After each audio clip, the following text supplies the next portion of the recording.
I have REALME C1 and let me show you how to erase all apps and apps data on the following device. So at the very beginning, let's start by using the home screen, find and select the settings. Then you need to scroll down, choose additional settings. And here you need to scroll down again, choose backup and reset, select factory data reset. And choose here erase all app data and deletable apps right here.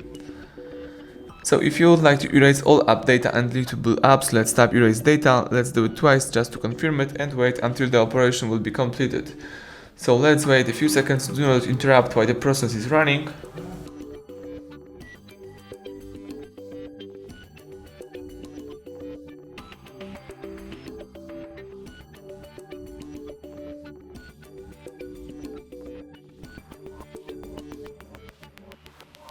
Alright, the welcome panel pops up, so it means that operation is completed. Now you can start easily activate and use your device. Thank you for watching, please subscribe our channel and leave thumbs up under the video.